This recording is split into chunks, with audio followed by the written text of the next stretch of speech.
Hier, le gouvernement a approuvé un nouveau projet de loi sur la sécurité et le message que nous voulons réitérer est simple et clair.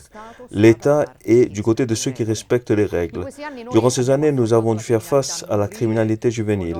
Avec des normes courageuses, de la détention préventive, aussi pour les mineurs qui ont utilisé des armes, jusqu'à des mesures plus sévères pour ceux qui ont fait l'usage des couteaux parmi les plus jeunes. Maintenant, nous ajoutons un élément supplémentaire pour endiguer ce phénomène de violence de groupe qui implique toujours plus souvent des mineurs. À l'exemple de ce qui s'est passé il y a peu de temps au Colosseum où des groupes de jeunes ont pris en assaut des voitures des forces de l'ordre. C'est des phénomènes que nous souhaitons éradiquer. Pour ce faire, avec des normes nouvelles, nous introduisons des mesures de bon sens. Si vous avez des antécédents judiciaires et que vous souhaitez vous organiser en groupe pour commettre des actes de violence, le commissaire de police peut vous interdire d'être avec ces personnes et si l'interdiction est violée, l'emprisonnement est prévu.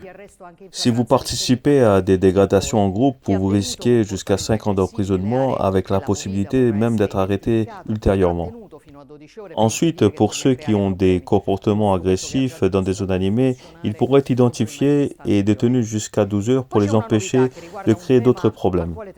Un instrument qui a fait ses preuves contre les manifestants violents. Ensuite, il y a une nouveauté à laquelle nous tenons particulièrement. Jusqu'ici en Italie, nous avons assisté à un paradoxe qui offense le sens de justice.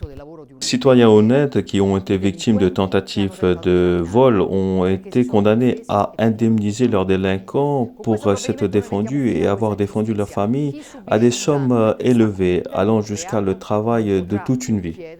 Nous mettons fin à cette injustice. Indépendamment des responsabilités pénales, la personne qui a un préjudice alors qu'il commet un délit ne pourra pas faire demande d'une indemnisation.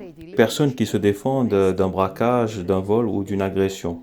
Notre objectif est de protéger les droits des citoyens honnêtes et non pas les délinquants. C'est la priorité de notre gouvernement, votre sécurité.